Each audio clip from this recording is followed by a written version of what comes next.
Hey everyone, welcome to another week where I get to interview an amazing guest who I can't wait to welcome on. And this week we're talking all about sales, but from a different perspective. So I talk about soulful selling, soulful sales, quite in a feminine sense. So I really wanted to bring a male guest on to get a different perspective, although I really want to chat about his whole outlook on life and his lifestyle as well, because he's quite the digital nomad. And I just can't wait to kind of connect the dots between sales and that lifestyle, which is exactly what we're going to do. So I'm going to welcome Adam. So we've got Adam Rosen, and Adam is actually in Cyprus right now. He's from New York, and really we'll get chatting about this. He loves traveling around the globe, so I'm sure we will be mentioning plenty more places. But let's bring Adam on and let's chat all things sales and traveling the globe. It sounds amazing. So let me bring Adam on. Here we go. We'll go all the way across, not far from me actually, to Cyprus. And oh, welcome Adam. Hello. Harley, what's going on? It's good to see you and speak to you again. It really is. Hello. I'm so glad it's worked. We've gone across. I was saying you're not actually that far from me at the moment in Cyprus. Is that right? Yeah, I'm in Cyprus. I've been here for about 3 weeks now. Last time we spoke, I was in Tel Aviv. I took a quick stop there for a couple of days, and yeah, now here I am in Cyprus. Where if I could throw a baseball really well, I might be able to get it to you by now. I love it. I love Cyprus. What a beautiful country. I've only been once, but that's quite a while back now, actually. But it's just a gorgeous country. Is it?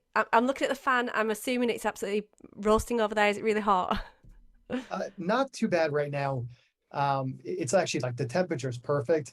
I'm an American, so I understand Celsius pretty well, but I'm much more comfortable with Fahrenheit. So Fahrenheit wise, it's like at nighttime, 67, 68 degrees. It'll get up to about 80 degrees or so during the day. The morning is beautiful, the night is beautiful, and during the day, I mean, it can get a little warm, but it's for me, I think it's like the perfect weather. It barely is even windy here. It's like the most peaceful place I've ever been to in the world, I think. Oh, I love it. So you might be staying a while. Yeah, I'll be here until July 10th. So we're recording this. I think it's June 10th right now. It Something, yeah, is. June 10th. So It yeah, I'll be is. here for another month. Love it. I always joke about this on my podcast. I say I'm British, therefore we like to talk about weather. That is just what we do. And I don't know if that's the same in America or anywhere that you go. Is that a very British thing? Do you get asked about a lot about the weather? It depends where you are in America. I grew up in the Northeast, so New York, Boston area. So I feel like we're always talking about the weather there. I lived in Hawaii for a bit. Hawaii weather is very similar to Cyprus. It's pretty much always beautiful. So you don't really Oh, even ever check the weather.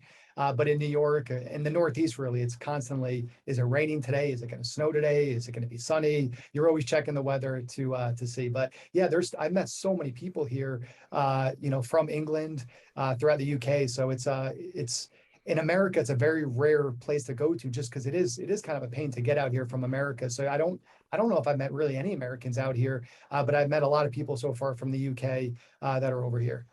yeah, it's not far from us. I can't think. I probably takes about 4 hours, but actually, time distance difference wise, we're about 2 hours apart. So it's 1 p.m. over here. It's three there. My maths. Yes, yeah, it's 3 p.m. here. Oh, brilliant.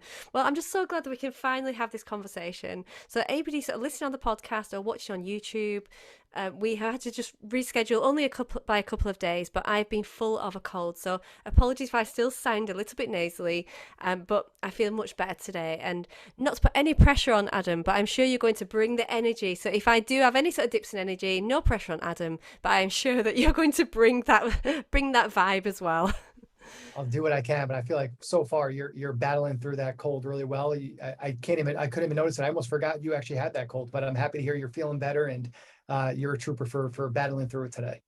Thank you. Maybe that's a Brit thing as well. We just carry on. We keep calm and carry on no matter what. But yeah, I'm just so glad to get back to it, to have this conversation. And sometimes you just need to get back to it, don't you? I think more than anything. But yeah, let's start. So I was just introducing you, and I actually said I think we had this chat before, introducing you as quite the digital nomad, and you love travel. We've already mentioned a few places already. I'm sure we'll mention some more. But what I really wanted to chat to you about today was you are all about all things sales, but there's quite a negative association with around sales, isn't there? I talk a lot about soulful selling, but just to have a different perspective on this, because I still think, even if I'm telling people we need sales, there's still this block and barrier around it. But actually, even as I just did the introduction, it clicked even for me, thinking, yeah, but actually we need sales. And this is what gives you that dream lifestyle, isn't it? For yourself, you get to travel the world. You couldn't do that without sales. So let's just chat about that. And if you want to give a bit of background of your journey to get to this point and whether you liked sales to start with, take it away, Adam. Yeah, and I'll briefly touch on what you just shared because I think it's important. But I feel like with any industry, whether it's sales, whether it's marketing, whether you're an engineer, whether you're a doctor, a lawyer, it does not matter. There's good parts of that profession and people that do it the right way, that have high core values, that lead their life in a way where it's adding value to others and good for society. But then there's also the flip side of every industry where if you do it the wrong way, of course, there's that negative perception. I think sales, and I feel bad for used car salespeople because they get the bad rap, but people picture sales as the used car salesperson, the hair slicked back and just doing whatever they can to try to get you to buy this car that you shouldn't try to buy. And sure, that's a part of sales. Like there are some salespeople that are slimy, that are sleazy, that are trying to deceive you to buy something that you shouldn't want to buy or isn't going to work or is going to be a waste of money. But the vast majority of salespeople, and frankly, the good salespeople, the salespeople that do it for a long time, the business owners that do it for a long time, they're not taking that approach. If you take that approach, one of my mentors always said, he said, Adam, it takes a lifetime to build your reputation, but just a moment to lose it. So if we keep things like that in mind, it forces us to stay away from being that sleazy salesperson, which again, any industry is going to have their sleazy side of it as well. We don't want that to overtake the overwhelmingly good that salespeople and just sales in general can do for us. Yeah, I love that. And this is exactly what I wanted this conversation to be about because, well, straight away, I know you sort of really are quite the, say, sales, I don't know what the word is, guru, expert, but that positive spin on it. And I think it needs, we do need more of this because I do think that negative gets really gives the whole sales industry such a bad perception. I love what you said about call salespeople because I've probably been guilty of that as well. I probably use that example, but it is straight away where our mind takes us. But have you? I'll ask another question on that actually. But have you always felt that way about sales, or was there a time when you felt the same negative? Yeah. I guess I'm asking about how you've got to this stage. Yeah. So for me, I even to this day, there's times I do see or meet or talk to people that are sleazy salespeople, and I can't stand it because it gives everybody in sales that negative stereotype and probably scares other people away from sales too. So I really don't like when people do that because it just hurts everybody else. It hurts the people that would be amazing salespeople but think, no, I don't want to be slimy. So for me, I'll give you a quick background. I never had a real job in coming out of college. I did a 1-year MBA program. I was running in an entrepreneur accelerator program that I started at my university, which was out in Boston. And 3 weeks before I graduated from college, I met my two original co-founders. We started a tech company together. It was a 5-year roller coaster journey with some highs, but frankly, a lot more lows, a lot more valleys. The whole thing just you don't really know what you're getting into as an entrepreneur until you actually get in there. You get punched in the face and you really ask yourself, am I willing to get back up after, a constant beating that every entrepreneur takes, especially, a first-time founder takes. So we had the company for about 5 years. We had some good successes. Like we had over 100,000 students on our platform. We had great customers, like big names in America, Bank of America, Amazon, AT&T, all these large Fortune 500 type companies. We sold contracts from 10K to 100K. So we did some things really good.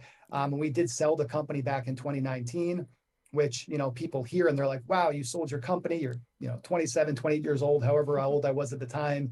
You must have moved out to Hawaii and retired and sipping a Mai Tai every day, just retired as a young person. And part of that was true. I did move out to Hawaii as we were selling the company, but it was not that glamorous acquisition that we dreamed it would be. Our investors dreamed it would be, all that. It was not that. It was more of, we want to make sure the company can live on. We can get as much money back for our investors. Our customers can continue using the platform. The students can continue living using the platform. And we as co-founders, me and my one other co-founder at the time, we're able to move on to whatever's next. So it was a roller coaster journey, and that's really how I got into the world of entrepreneurship. Love it, yeah. And I just love that how you actually straight away said you've never had a proper job, but that's kind of that is what an entrepreneur is, isn't it? We don't want a proper job. That's the thing, and that's this whole idea of it being a glamorous lifestyle. Well, as you say, it's that roller coaster, but we wouldn't have it any other way, would we? No, exactly. And people sometimes get the perception, and for people that follow me on my Instagram, they see me traveling place to place to place. And some people probably think, maybe they think about the acquisition that he must be rich from that, which was not the case. People might think I have a trust fund, which is not the case. None of that stuff is the case. Even today, as I travel, I'm in an Airbnb in Cyprus with my business partner, and we're bunkered down. Yes, we're enjoying Cyprus as we want to enjoy every place, because I don't want to live the life that I live in my tech startup, where I was living in my office, where I barely saw the light of day because I was always there. I don't want that to be my life in the future. I want to build a profitable, sustainable company that I can do and enjoy doing, where I can add a lot of value, but also enjoy the beauties of this world as well. So, that is a big part too. Is the reality is, yes, I'm traveling, but we're working, and every day I'm focused on how do I improve myself and how do I improve the business to make sure that it gets to where we want it to go. Yeah. Yeah, I love it. And that's the thing. I mean, we could do what we'll probably start talking about all sorts on here because I think burnout is something that comes up again and again. And I think the world is really switching on to this. And I don't know if it's after these last few years that we've had, ableist in the future, we are well, hopefully, fingers crossed, come out of the pandemic. But I think it's really changed the way people see the world and work. And was that part of the decision for you? Although, again, you sold the company in 2019, so it was the year before. But has that impacted the way you want to do business? Yeah, the good thing, and it's tough to say the good thing, but like, from the pandemic, like one of the positives I would say for everybody that's come out of it, in terms of work at least, is things like this.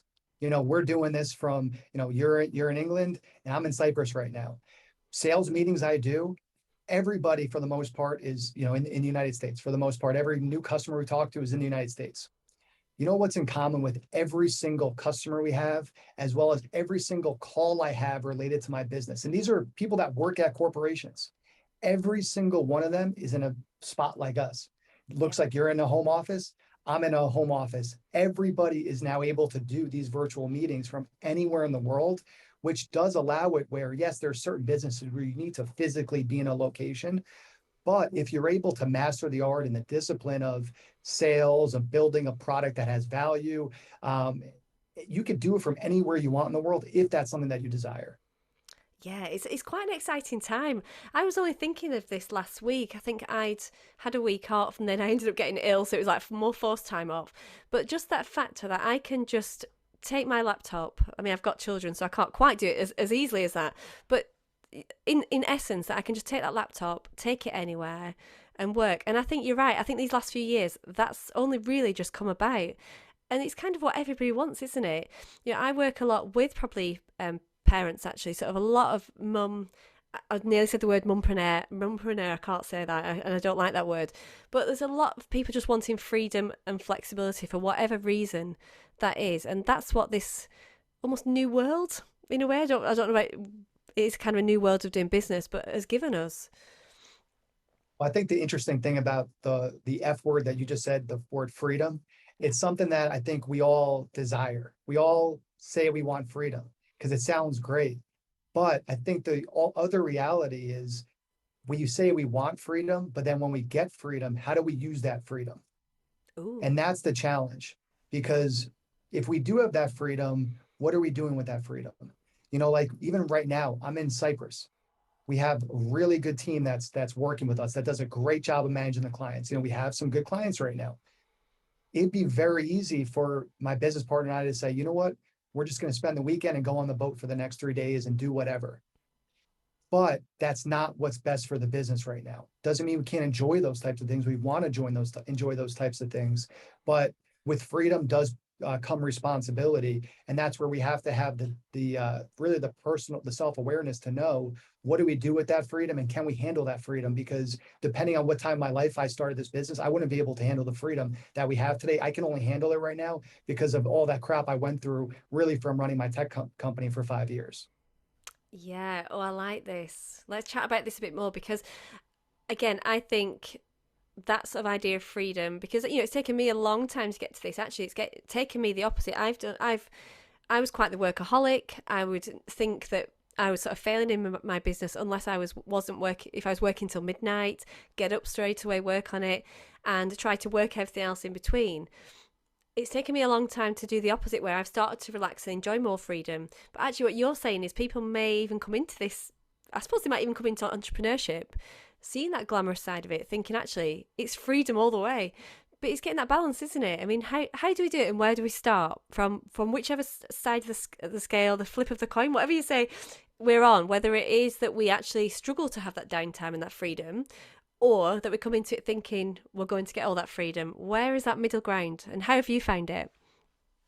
It's an amazing question, and I wouldn't say I have found it. It's a daily struggle for me. So a couple of things. Number one of my biggest beefs with the startup world is what you just shared there is we over glamorize it. We think that it's this overnight success story, and it is not. If you want to start a business, sure, there's the exceptions, especially if you've run many successful businesses before, if you have a lot of capital that you can pour in, all those things, like, yes, that'll help accelerate the path, but especially for first-time entrepreneurs, and frankly, for at least 90% of the entrepreneurs, if you want it to be successful, it's going to take time. It's a lot slower of a path than working a 9 to 5. You can make a heck of a lot more money, work a heck of a lot less hours, have a heck of a lot less stress, not being an entrepreneur. But I feel like whether it's TV shows, movies, meme culture, any of that stuff, it makes us think there's overnight success, which there really is not.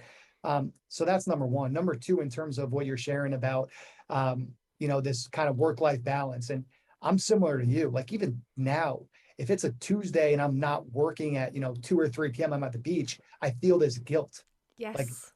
if when I had my tech startup, if I wasn't in the office, it was 7 days a week I was in the office. And I don't say that as a badge of honor. I say it just because it was the truth.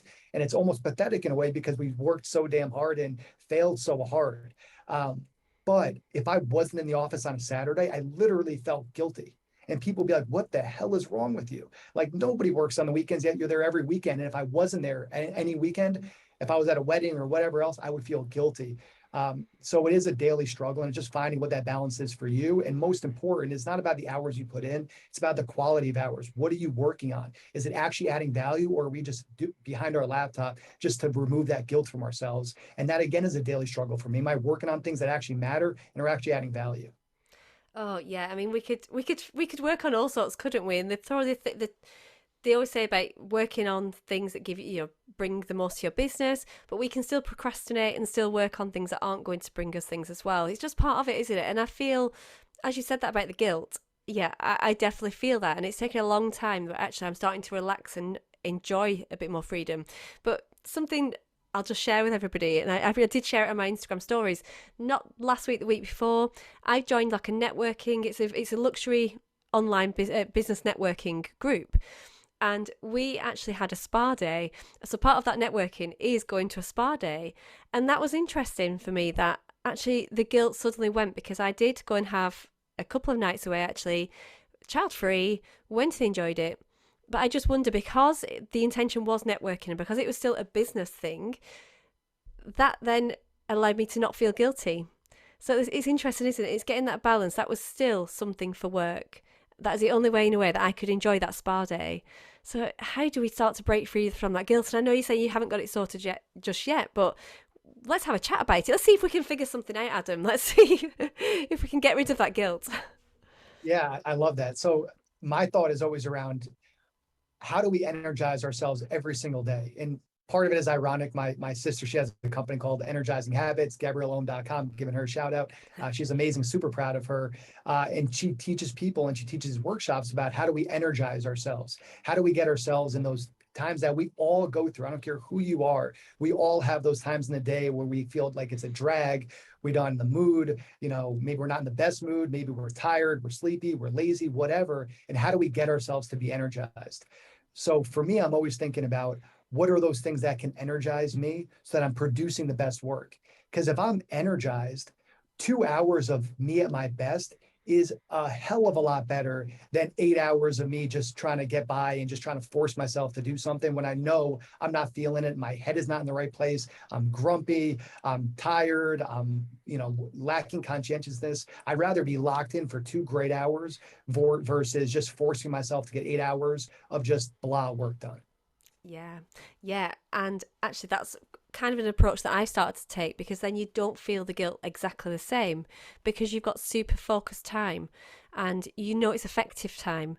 Because then we talk about guilt, but actually, those 8 or 9 hours that you could easily have of not really showing up with the right energy, with just not doing what you should be doing to get to move forward, you end up feeling guilty for that as well, don't you? Even though you've worked on your business. Like I'm doing inverted commas for anybody who's listening on the podcast. YouTube, you can see it, but actually, we can have guilt still, even though we're working on our business because we don't feel like it was a productive day. One of the things that I do is I teach and coach and work with small business owners, primarily in the United States. It's all virtual, so I do teaching, online like this through Zoom. It's through an amazing company called Eureka.biz. Anyone who watches Shark Tank has probably heard of or knows Mr. Wonderful, I should say. He's heavily involved with that company, and it's been such a pleasure for me to work with them. All small business owners, and the reason why I bring them up, to your point, Carly, is I'll bring that up in class. Sometimes I'll say, hey, who has ever felt this where you feel like you got into the office bright and early, you were there all day, all night, and on the drive back home, on the subway back home, on the walk back home, what you're asking yourself is, what the hell did I even do today? What Yes. did I even accomplish? And that is the worst feeling. And I know I used to have that feeling a lot. And there's days I feel that too, where I'm like, God, I felt like I did so much, but I did nothing at the same time. And that leads to more guilt than anything. I'd rather go out on the beach and enjoy the day and make a great memory for 8 or 9 hours versus just sit at my laptop, drain my energy, and get nothing accomplished. Yeah, it's which type of guilt you go for, and actually, let's take the beach every time.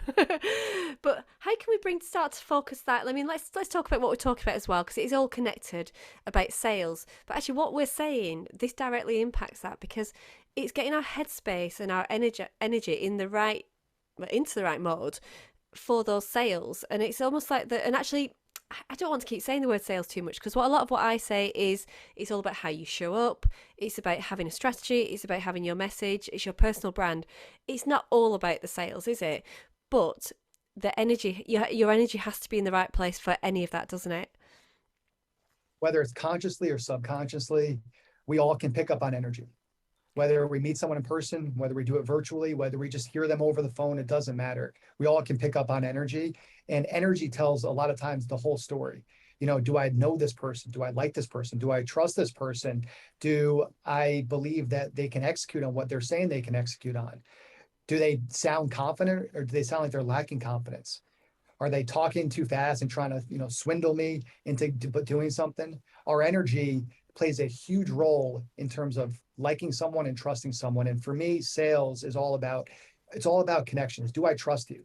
If I Yeah. trust you, I'm more than likely, I'm more likely to purchase from you. Why am I more likely to purchase from you? Because I'm going to believe that the results you say you can do for me, you're actually going to be able to do. A lot of Ooh. times when potential customers ask us for all these extra case studies and referrals and data points and blah, blah, blah, blah, blah, really what they're saying 9 out of 10 times is, I'm sorry, but I don't trust you. Mm. Yeah. That's interesting. And something I was picking up on there as well, and again, this is things that you're on exactly the same wavelength here. It's energy, but I just love what you said as well. A lot of what you were saying there pointed towards intuition as well. It's trusting ourselves, isn't it?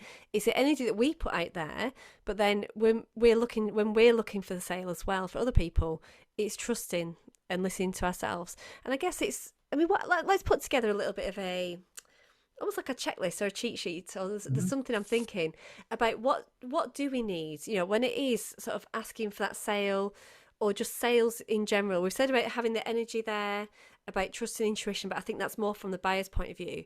What else do we need to be successful in with sales but in a soulful sort of heart-led way? When you're selling, my favorite way of selling is social proof. So the reason why I say that is very rarely do people want to be the first to buy something. Very rarely do people want to be the first to try something out. So number one, I love, love, love focusing on social proof. It's easy for me to say, hey, we'll do all these great things for you. No problem. We'll do this for you. It's a lot more powerful when you can say, hey, we're working with customer X. And by the way, customer X is now renewed with us for 2 years. We're working with customer Y. And by the way, every month customer Y is paying us more money. Why? Because we're providing more value. It's it's valuable to say, hey, this publication wrote about us and this publication wrote about us. Social proof gives us that added credibility and added trust. It all goes back into trust. Do I believe you can execute on what you're saying you can execute on? And then the other big thing that I see entrepreneurs mistake all the time, and even myself, I make this mistake too, and it's always a reminder to me, but you have to create what's called buying conditions.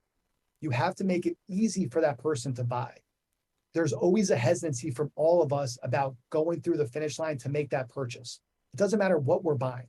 We could be buying a vacuum from the store. We could be buying a software product. We could be buying a new microphone, whatever that is. There's always that hesitancy to get us through the finish line. So how do we, as sellers, as business owners, as business leaders, how do we remove that friction to make it easy for them to buy? So what are some examples of that? Simple examples of that could be one, hey, here's a discount code, 10% off if you buy today. We've all seen that, of course. But then there's things like, for me, with my company, which is a lead gen company, we don't ever do year-long contracts to start. It's always, let's do a 3-month pilot and just try it out. Here you go. Just try it out. Make it simple. Make it a pilot easy. Let's test things out first. And then when you love it, then we can work together for a long time. But we don't even want to do that until we know we can add value to you and that you'll be the right customer.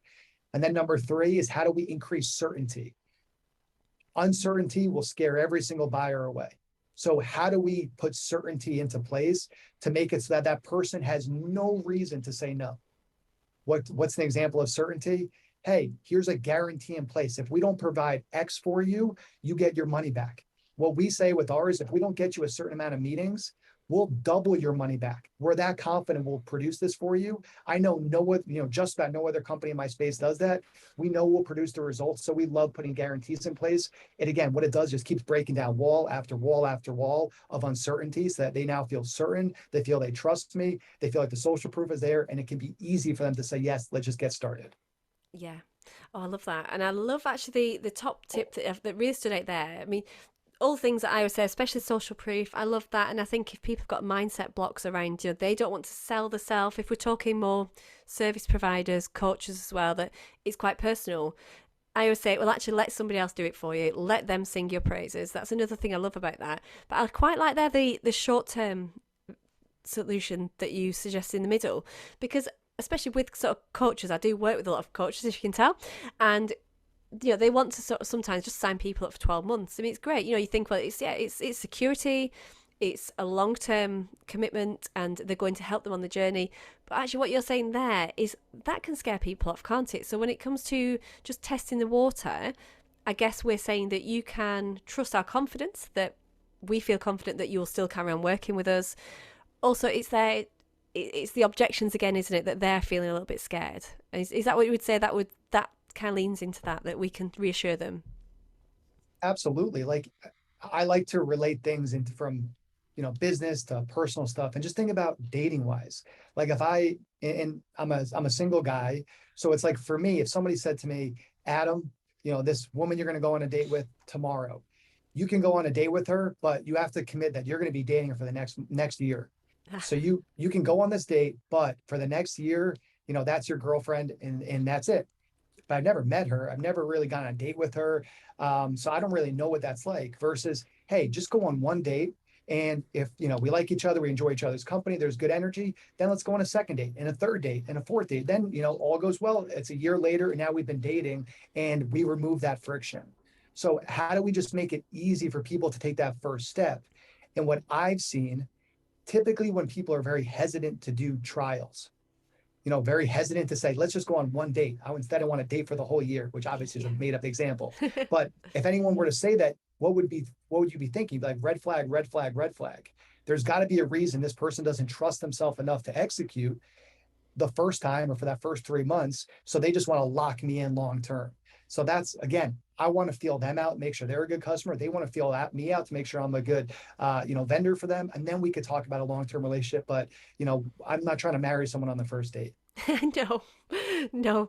And it's, yeah, I love that analogy actually. I love the comparison because this is again what a lot of people do. They get this idea of sales and we make it so much about business, but just dropping that into different scenarios actually shows how easy it is to relate to sales in other ways, works of life as well. But yeah, with I'm just forgetting totally where I'm going with this, Adam. So bear with me. This is probably where the cold is still there. My head is probably still a little bit foggy. But yeah, let's talk about. So we talked about the ingredients that you need for sales, and one thing that I always love to chat about, and I guess again, I'm looking at it more from say people that are sort of more put themselves out there as personal brands, but this can apply to all businesses. And sometimes it's just telling them why, isn't it? So I guess that would kind of come into that third tip you gave of making it easy, removing those obstacles, making it a no-brainer. But a lot of people forget to do this, don't they? It's like just tell them why. Why should they? Why should they buy? What's in it for them? And I feel that this is a big one with me. I help people with a lot of sales mindset and with sales copy sometimes, and they're so busy saying what they're getting for the money, but they're not saying why they should get it. So how would you know, in your line of work and just general tips to how do we do that? How do we just tell them why? The more we know our buyer, the more we're able to communicate with them in a way that we're speaking their language. You got to know your buyer. You have to know their language. You have to know what are the real problems they're facing. What are the real outcomes they're looking for? If we know what those are, then we're able to communicate in a way where it's going to resonate with them. So for me, I know my buyer well right now. We know that they need more sales at bats. They need more leads. They need more phone calls. They need more sales opportunities, but they struggle to get them. They either don't want to do them on their own. They can't do it on their own. They have a team that's not executing. They have a team that's expensive to do it. They're constantly training their team. There's a lot of turnover with that team, et cetera, et cetera, et cetera. But every single business needs more sales. They need more sales opportunities. So for us, if we're able to demonstrate that in a way that shows we could do a better job than either they could do on their own or their team could do it, especially at a fraction of the cost that they would be paying themselves, paying a team member to do it, I should say, it makes that sale a heck of a lot easier. Versus if we start saying things that they don't really care about.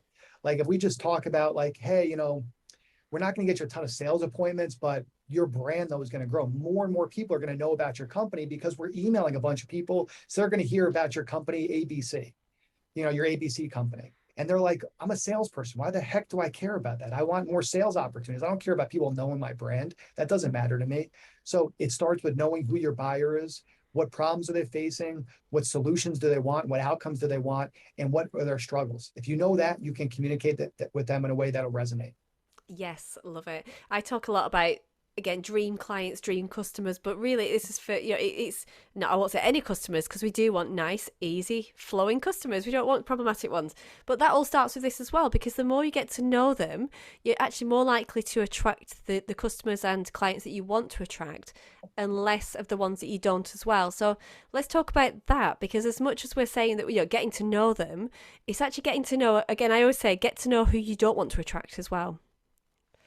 Absolutely. It's in my tech startup, frankly, there was some customers we worked with that I didn't really want to work with. And what do I mean by that is like, a Monday morning, I'd hop on a phone call with them and I'd say, hey, how are you doing today? And they'd be like, what do you mean, how am I doing? It's Monday. It sucks. I don't want to be here. I don't want to be working. And, that's fine. Like, that's okay. But that's not really the type of energy that I want to be around.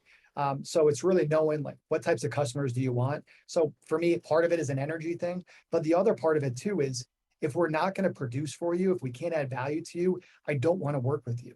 Why? Because the relationship's going to end soon. And when it does end, it's going to end sour.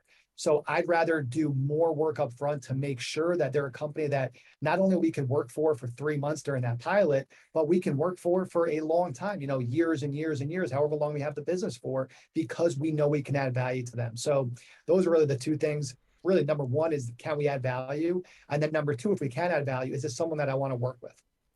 Yeah, and it takes I don't know if it just takes it is courage, it's confidence, and I think it's probably takes a little bit of just working on your mindset as well, doesn't it, when it comes to this? Because it's taken me quite a long time. Because especially, and you'll get this actually with startups. I don't tend to work with startups, so I work with more entrepreneurs that have been in the journey a little bit, and they just want to sort of get, why is it not working? Get to the next step. But for you with startups, you're going to come across this a lot, where we think we just want sales off anyone. It doesn't matter where they come from. And it almost comes from a place of desperation, doesn't it? Then that knocks their energy. Is that something you sort of come across quite a lot? Oh, absolutely. I mean, as the difference between just salespeople and entrepreneurs that also sell is salespeople for companies. It's like, all I need to do is I just need to get the sale. Then I can pass the buck to the next person who then has to deal with this. Even if they're not the right customer, hey, it's off my back. I got my commission. I'm happy. Ah, So, it can be that way. I'm not saying it always is, but it can be that way. As entrepreneurs, though, if we get the sale, well, now we also have to service them. We're the face of it. If we don't do a good job, that's on us. And we're going to have to deal with all those repercussions. So it's a little different for anyone who's an entrepreneur that also sells versus a salesperson that might work for, a 5,000 person company.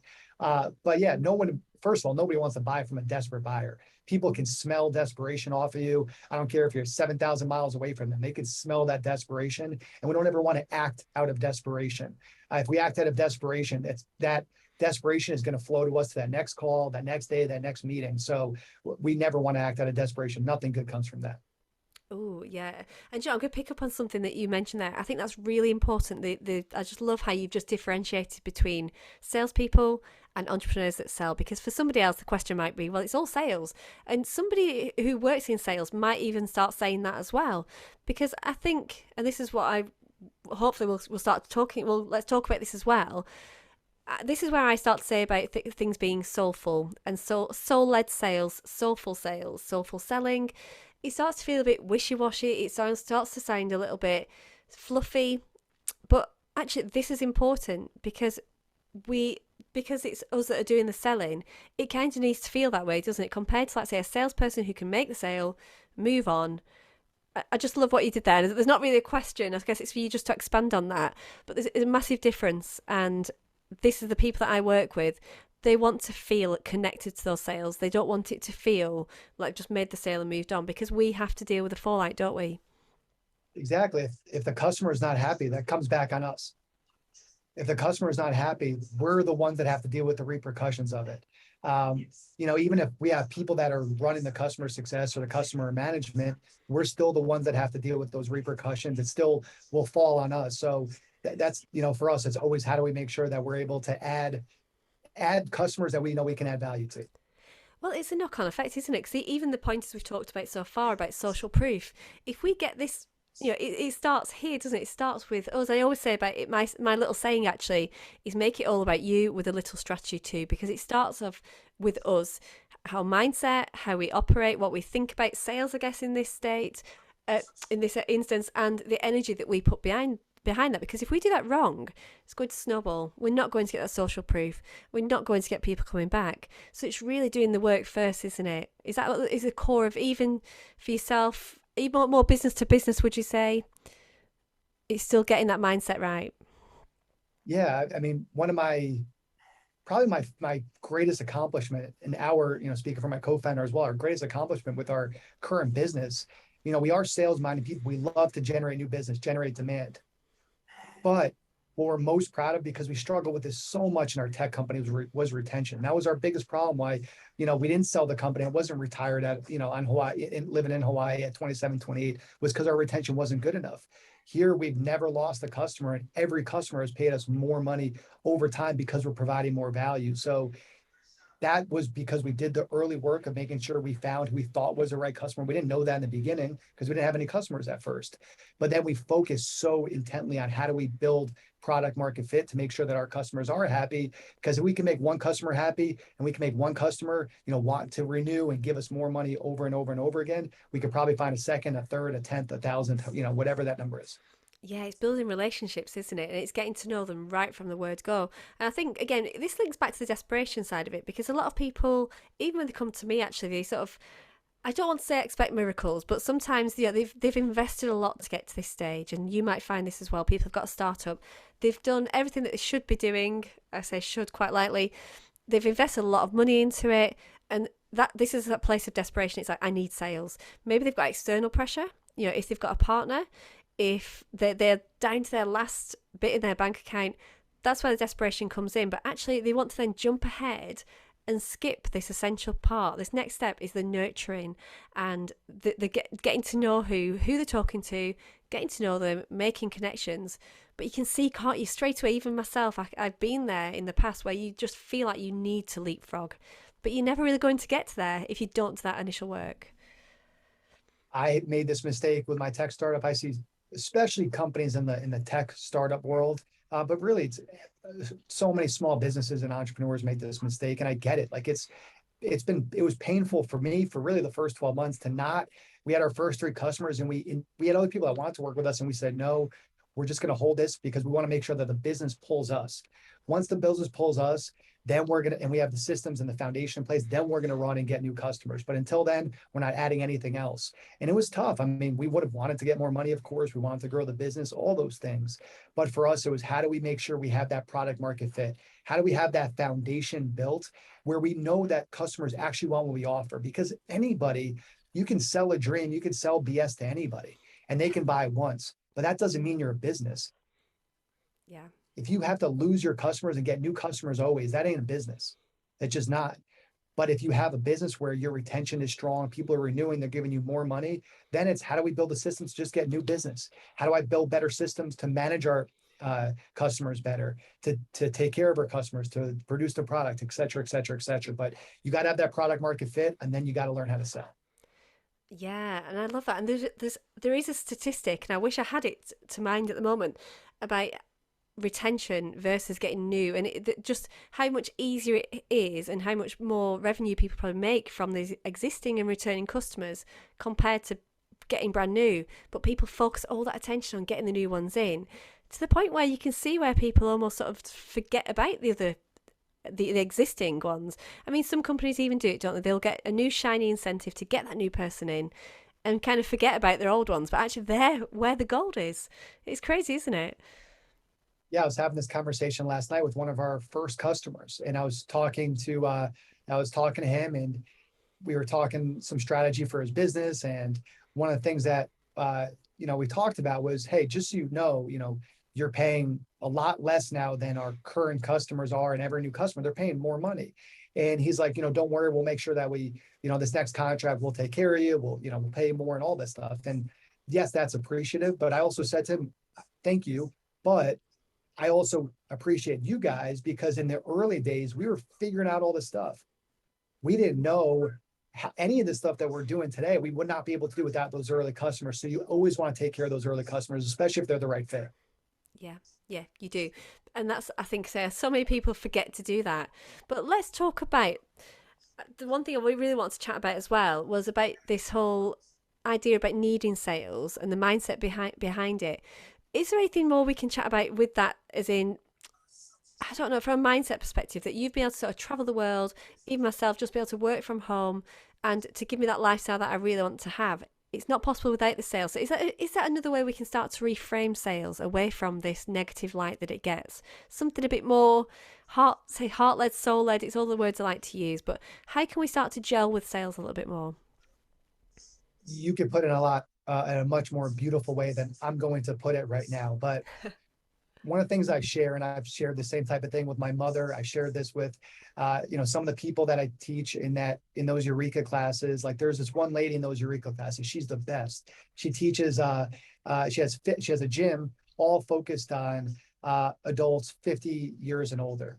So it's for an older demographic to make sure that, and really it's focused on 60 and 70-year-olds, to make sure that they're taking care of their health and they're prioritizing their health. She does an amazing job with it. She's in her 70s herself.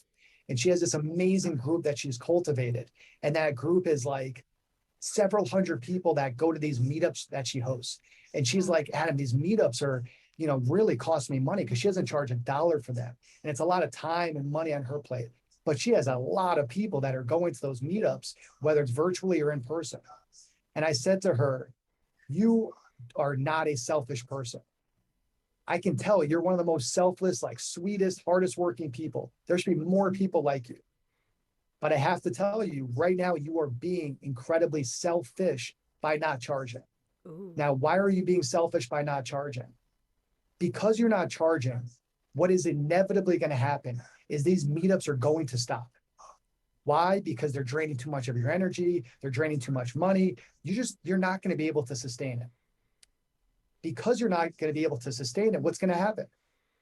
All this value that you add, all of this stuff where you're transforming people's lives through health and wellness and fitness, that's going to go away for them because you don't charge. Versus if you do charge, probably the same amount of people are going to go, maybe of a slight drop off, but you know what? You're going to be able to do it for the next 5, 10, however many years and impact so many more lives.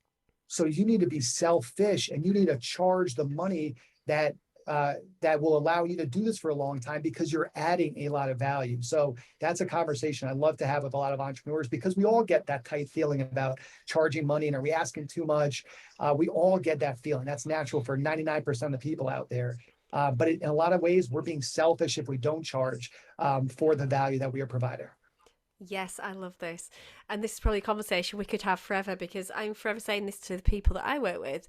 It might be similar. A lot of mine sort of run maybe online courses, online businesses. So it might be not necessarily a physical product or place, but they're selling something. And there's probably even more fear around that because they've not got something physical to say, this is what you're going to get for it.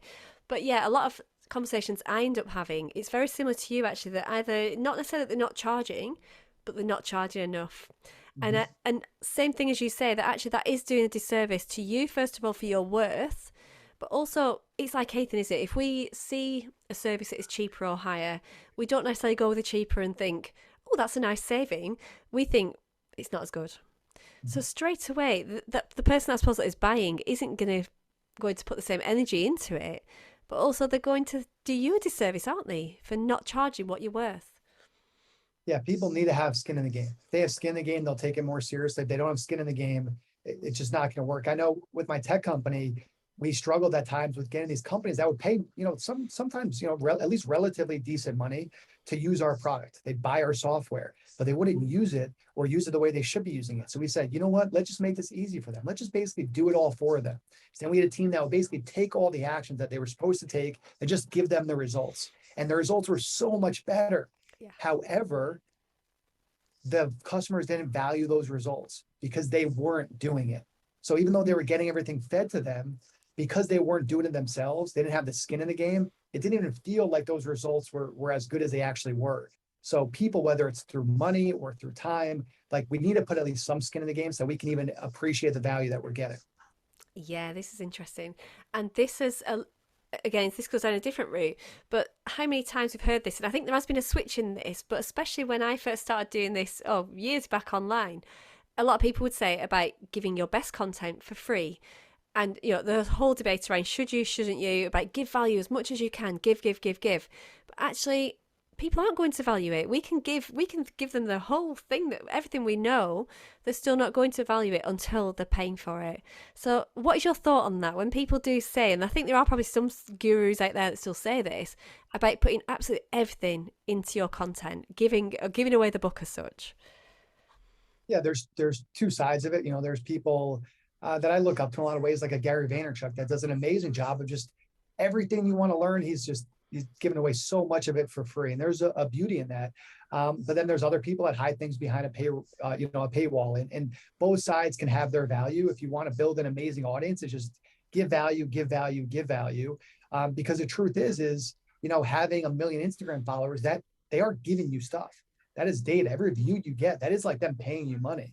Every time we get an ad on Instagram, like that's data. That is money in some way or another. But for companies, at least that I tend to work with, or companies that I tend to start, they're not as much influencers. They're B2B startup entrepreneur types. And yes, you want to make sure you give value, but sometimes you don't want to give too much value either. If you give too much value, people then they set too high of expectations. And when you do what should have been a great job, because you set too high of a benchmark, now if you don't keep hitting that benchmark, they're like, what the hell's going on? I'm paying you this much money. You should be doing this. And it's like, no, you paid for X. We just were producing X times 20, but now they're holding us to the X times 20 standpoint. Yeah, that's interesting. And it's being clear from the start, isn't it, as well? I think if people sort of give everything for free and they're not offering anything else, so that could be another way that people do this. And when they start out, it's like give everything for free, give value, and then I'll start to offer something. Well, actually, at that point, like I'm in a free group at the moment, and it's actually they've done really well with it. It's a free community. They've built it up to about 10,000-20,000. I'm not sure. That's really quite a big range there. And suddenly they're saying, well, I don't have time to run this group. it's a great, it's brilliant. You've all made connections, but you all get clients from this group. So I'm actually now closing this group down, opening it, calling it a 2.0, and charging for it. And there's a bit of a mixed debate on that. There's people that are in uproar saying, well, why can't we keep this group open? It's been free for so long. Why should I have to pay for it? But at the same time, you can see both sides, can't you? So I think it's a really interesting topic of conversation with this, giving the value. To me, I think you have to just be clear on this is the value, but actually this is what I charge for as well. So they know the next step in the journey. Is that part of it, would you say?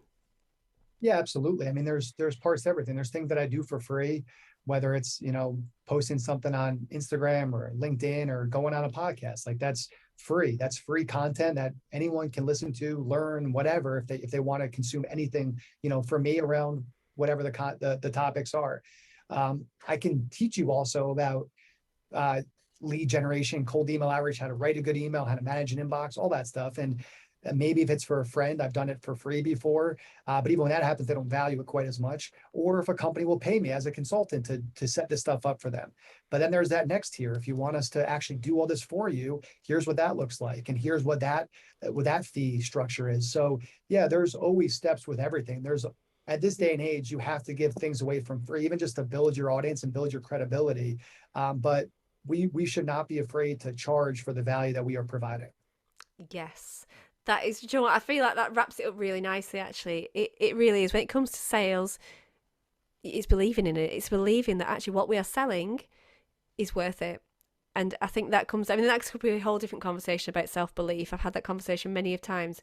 But yeah, it's believing that it's worth charging for, isn't it? Because if you don't believe it, that's where it starts to fall apart, isn't it? I have this conversation with people too, and even in the classes, I'll share it sometimes. And it's the hard truth. If you don't believe somebody should buy your product or service, if it's your company, then you have to pivot and you have to figure out something else that people will find value in. If it's not your company, you got to get the hell out of that company and find another company where you do believe in that product or service. Because if you don't believe in it, why should anybody else believe in it? So yeah, if you don't have that belief, then you either need to do a hard pivot, or the sad truth is you need to throw that business away and do something else, because it starts with you. And if you ain't believing and you're the founder, you're the leader, you're the owner, I'm sorry, but it ain't gonna work. Yeah, love that. I suppose this is where it's then either, like I say, pivot, change things completely, work on yourself, take a step back, work on the mindset. Because I know a lot of entrepreneurs, especially I don't know if it is more of a female entrepreneur, but so many of us suffer with imposter syndrome. That comes into this. But yeah, as you say, you have to do the work, or the sales just aren't going to happen. Exactly. And again, people can feel that belief, and we all have imposter syndrome. It's something that we all, as entrepreneurs, we do struggle with, because we all think there's others that are bigger than us, have more capital than us, have better systems than us. We all just have that imposter syndrome. But the more we really believe in our product, like that's why for me, my product I use for myself. For me to get sales meetings, I just use my product. So it's amazing. Like I get to feel it myself. And I'm like, I want you to feel this too. And I can speak with a real passion because it's working for me, it's working for others, and it can work for you. But I really believe in it. And what I loved about one of the last pointers that I will sort of make on this, actually, and picked up on what we're chatting about, is I do say about these softly words about soulful selling. What I love, Adam, is actually you brought it right back, and this is why I wanted to have this chat, because even myself, I can be quite guilty of softening it up sometimes, where probably because I know that's a pain point of the people I work with, so I try to soften it. But really, I like the spin you've put on it. It's just that we need it, and actually removing ourselves and our personal feelings about sales, that's what we kind of need to do as well, isn't it? So sometimes maybe I do make it too fluffy, just saying it as it is.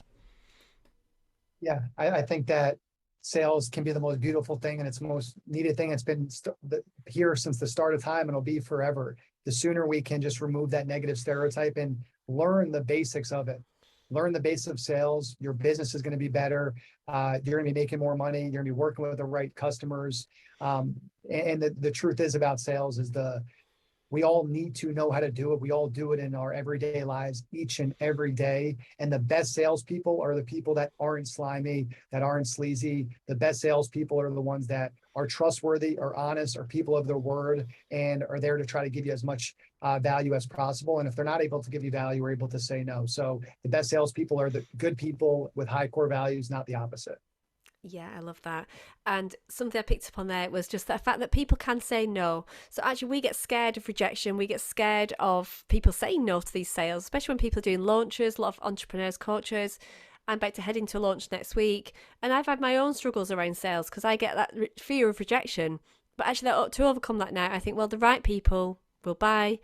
The people I don't want to just won't even look at it, and it's like a natural, it's back to the energy, isn't it? If we just bring this right back, it's back to us working on ourselves, knowing who we're speaking to, and showing up with that energy.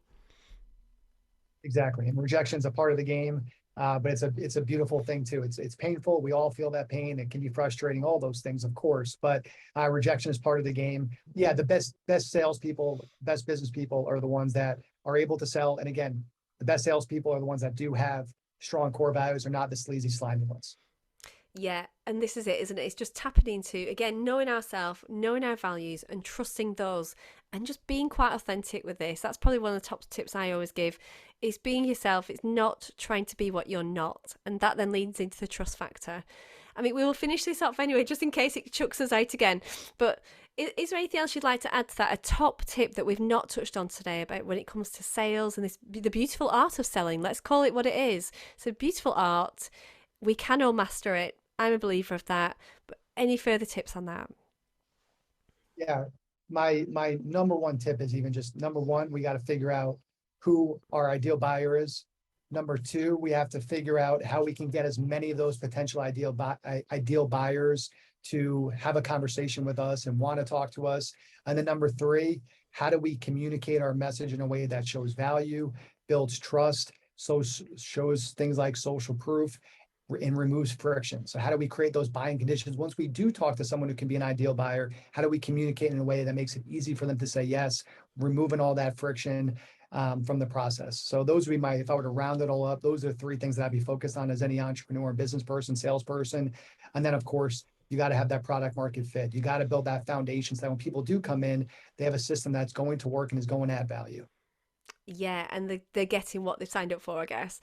But yeah, I love that. I would agree with all those, and I can't believe it took us so long actually to put the word message in there because I'm hot on messaging, and I always say messaging in a way is sales in itself. That in a way is a smooth way to sell, where it becomes your own selling machine. So I love that you brought that in, and I guess it's just get support, isn't it? If you struggle with these things, get support from people like yourselves, like myself. We do similar but different things, but in a different way that we both generate sales.